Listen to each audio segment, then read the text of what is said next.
Pupunta na kami sa... Ayan, 248 kilometer na nakikita oh. May mga souvenir.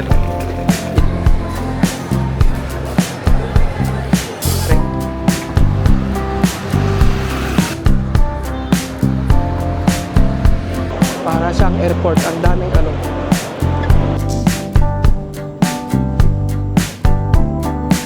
May salmon, may chicken, may almond.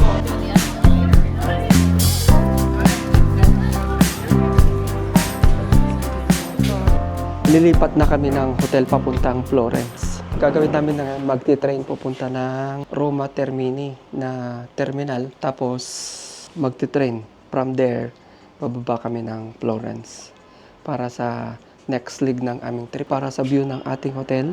Yan. May balcony. Ating hotel sa Roma, Italy. Rome, Italy.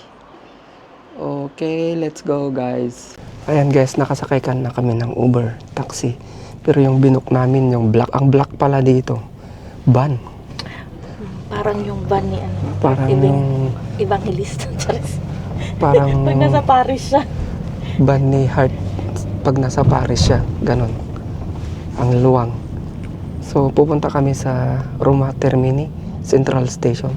At doon, sasakay papunta Florence.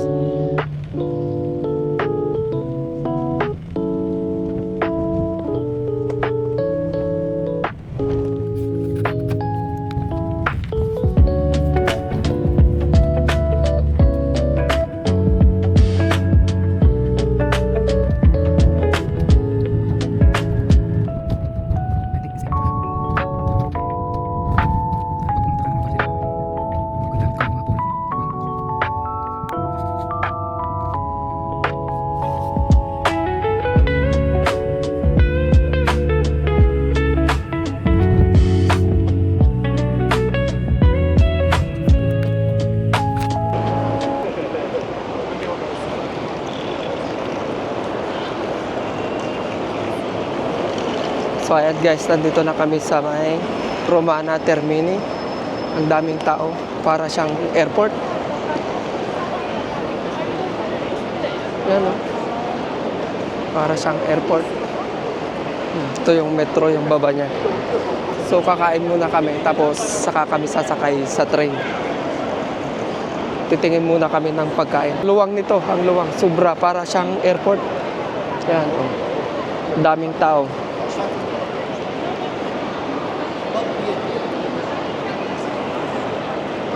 Tingin kami dun sa may snacks to go. Baka may gusto siya. Kasi puro siya. Ay, ano yung pass? Yan, may mga ano, tinapay ulit. Okay, give me your bag. Go inside. Just go and scan if there's something you like. Just go inside. Then look. So yan, mga pagkain no. Titingin lang kami ng kakainin sa ano.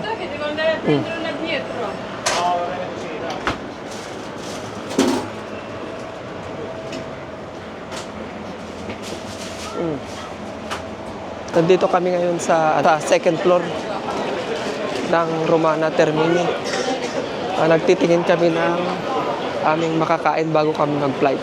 Ay mag-ride sa train. Panay yung pasta na lang nakikita namin dito. Ito yung itsura niya sa loob. Yan. May Five Guys. Oh. Tapos may sushi dili. Tapos may kainan.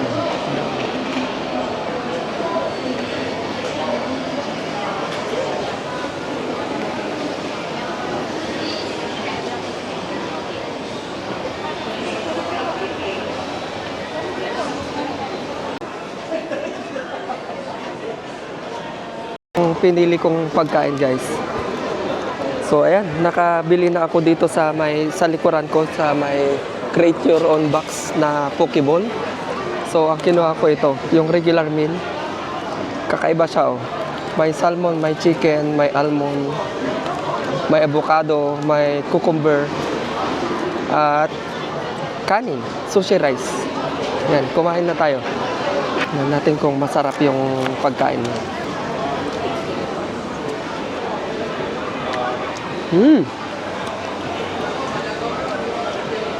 Sarap.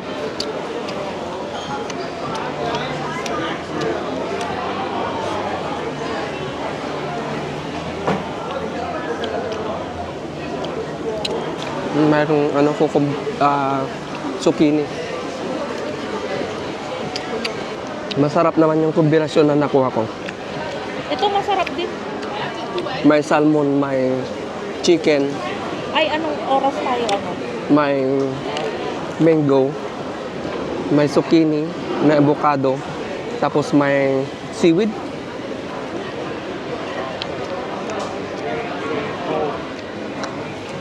Ito yung mga biyahe Sunny. So, 223 na, no? Ito yung pagkain ni Chaisa. Ito mga, ito mga Yakisoba. biyahe. 310, 325, 335. Yan. Ang oras gusto mo? Try natin yung may mangga. So, dito tayo sa first class business area Silencio. Sige. O yung business lang. Same lang naman. Yung silencio, yung hindi maingay. Kaya nga, di ka makaka-vlog. Hindi kaya, yung silencio, hindi ata maingay yung loob. Hindi pwedeng magsalita. So, yung business na lang, no? Oh. Huwag yung Silencio kasi baka ano. So, ganun pala yung business class na train, may silencio. Hindi ka pwedeng magsalita. Tapos yung normal, pwede.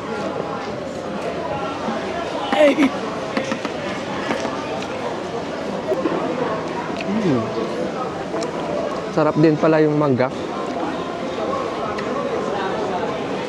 Tapos kombinasyon ng almond. Tatapos lang namin kumain, nandito pa rin kami sa may train station. Mag-CCR muna or washroom. Pero ang washroom dito ay may bayad. 1.20 euro ang bayad sa CR nila. So dapat may mga coins kayo para pambayad sa CR nila.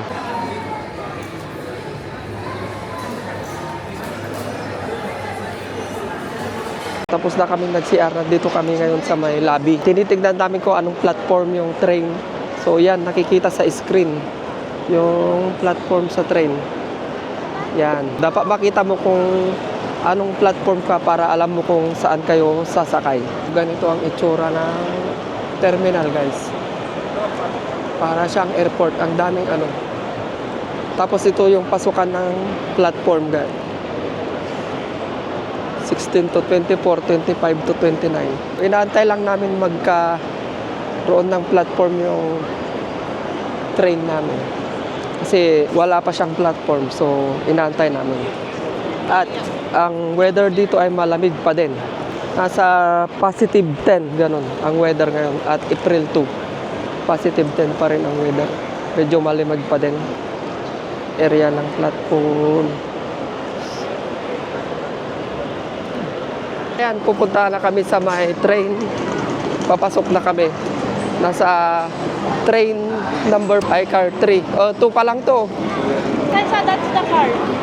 2 pa lang ito. Then, 3. Dati 3. That one. Put your bag in there. So, nandito na kami sa loob ng train. Kapapasok lang namin. Yung silencio pala na carrier ng train. Naka-enclose. Silent siguro siya sa loob. Hindi mo maririnig nasa labas. Yun lang yung napansin ko. Kasi nasa business class kami na regular. Ito yung labas. Train. Kung naka-business class ka, mayroon pala yung silencio at yung regular. Yung silencio naka-enclose. Pero, ang problema doon, walang lagayan ng luggage. Yun yung problema sa silencio na business class. Paalis na yung train natin.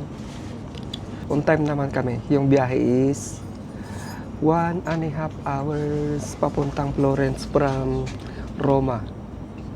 Gusto na adjust pala yung upuan. Pwedeng parang ipahiga. Yan na guys.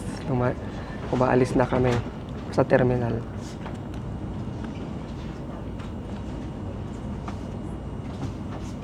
Mga 1 oras at kalahati yung biyahe namin. So ayan guys, katatapos lang nag-inspect nung inspector ng seat reservation. Mayroon kaming URL, tapos nag-reserve kami ng seat. Ang chine-check nila yung seat reservation. Kung wala ka ring seat reservation, kasi nasa business class kami, hindi ka makakaupo sa may business class. Ito pala, yung business class may table din. May table sa gitna. Yan. May table siya. Tapos mayroon siyang USB at saksakan kung gusto mo mag-charge. Tapos ito yung seat na adjust. Yan. Tapos ganito yung itsura niya. Yan, yan. Yan yung itsura ng seat. The pen is nice. Where are the refill? Did you keep it?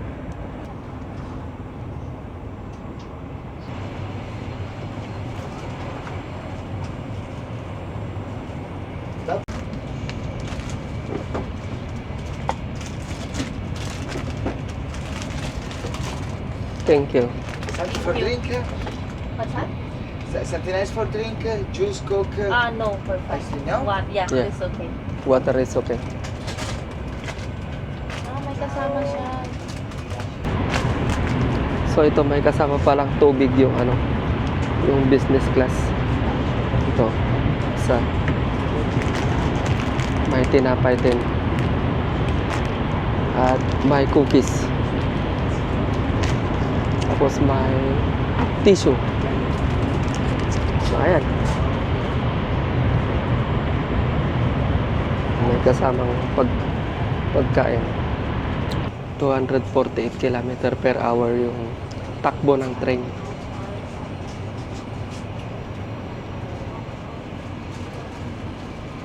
Bilis.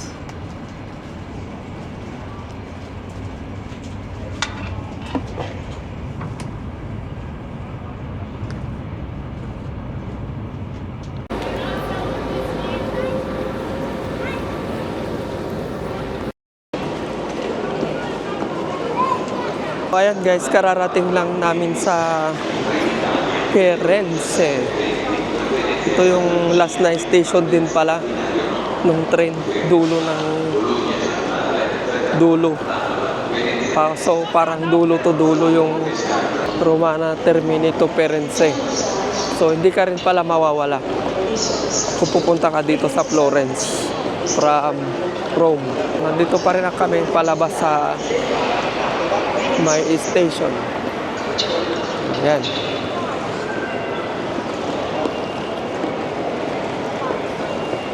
Tatal sa gilid para makalat.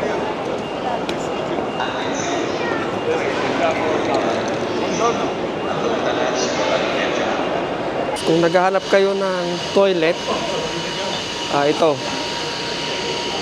Yan. Yan yung itsura ng toilet. Tapos may bayad ulit. Di ko alam kung magkano, pero pareho lang, 120 din pala. So nasa platform 5 siya. Platform 5. Kung saan makikita yung toilet kasi mahirap hanapin. Nagtanong ako sa may police kung nasaan yung toilet. Sabi niya platform 5, pumunta ka doon. So kailangan mo ulit i-swipe yung card mo. 120 yung bayad.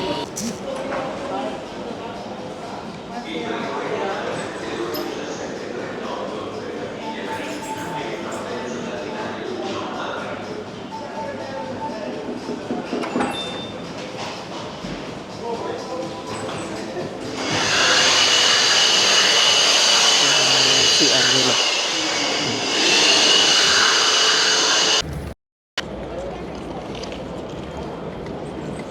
Kalalabas lang namin ng istasyon ng train. Dito na kami ngayon sa labas ng terminal ng train. So itong mga train na to is yung city train. Yan. Pero hinahanap namin yung bus.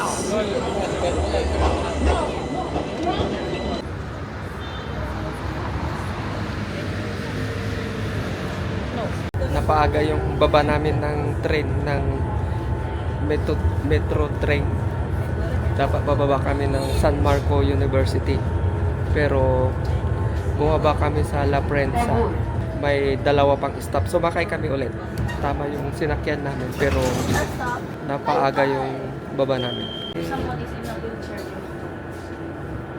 Okay, next stop is San Marco. Ayan, nakababa na kami sa my train at naglalakad kami sa papuntang hotel. Ito yung mga nakikita, oh. May mga souvenir. Italia. Oh. May bus din pala dito. So, ayan yung mga nakikita natin building. Oh. Oh. So, feeling ko dapat yung maleta mo matibay yung gulong dito kasi hindi siya flat itong nilalakaran. Ganyan kasi. Tapos ang daming souvenir sa mga gilid-gilid. Ang hotel pala namin dito is Martini 6 ang pangalan. Martini 6 Suite. 5 to 6 minute na walk from the train. So, ito ang daming souvenir na nadadaanan mo. Friends. Parents.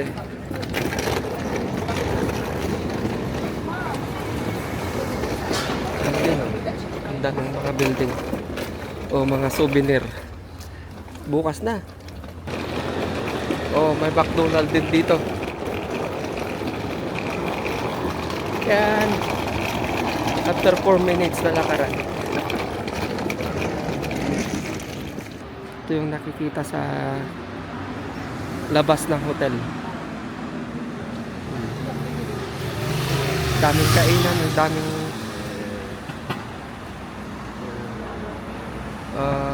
souvenir. Yan.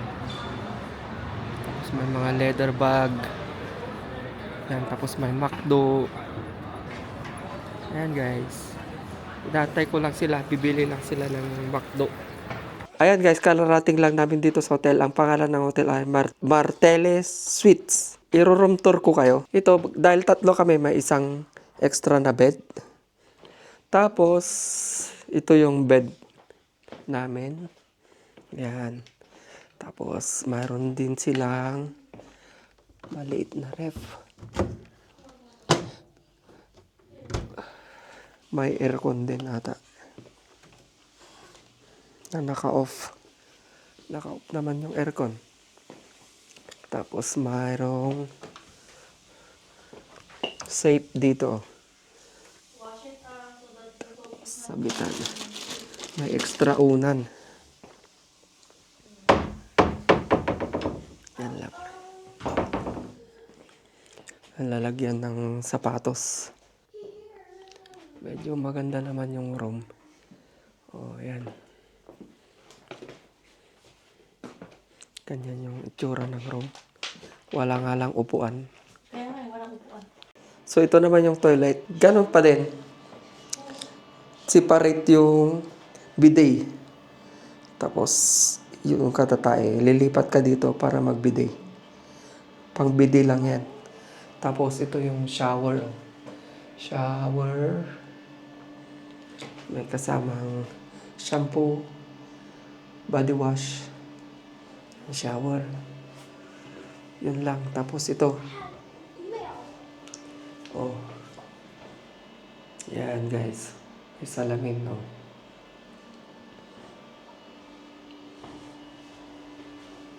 So, yan yung toilet natin, guys. Toilet! Toilet ang tawag nila dito eh. Sa Canada kasi washroom. Sa Pilipinas, CR yung tawag.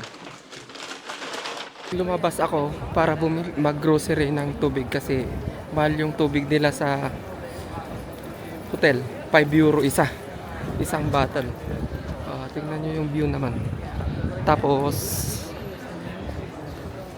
babalik ako sa may McDo. Kasi hindi nila binigay yung price. Binayaran namin ng mahal.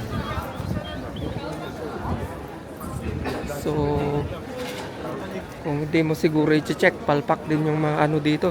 Palpak yung mga nagsaserve, mga empleyado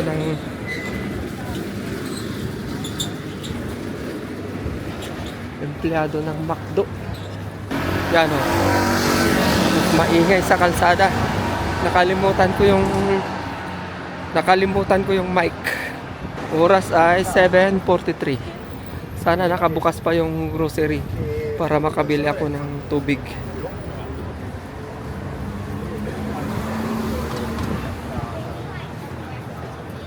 Ganda.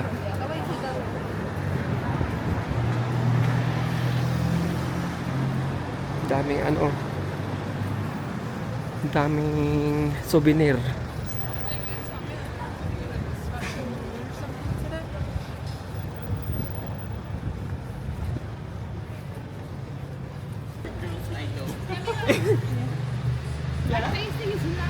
Daming leather na ano.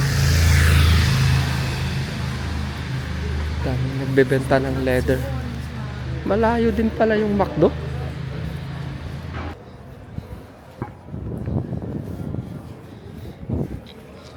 Italian experience. Ito na yung grocery pala.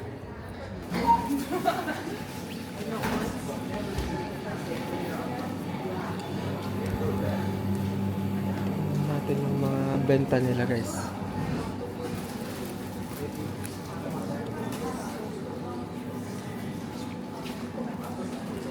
So ito yung grocery sa Florence. Bumili ako ng tubig. Yan o. 0.50 yung isa. Pero parang 6 na ano. Tapos ito, may mga eggs, milk. Paghahanap ako ng milk.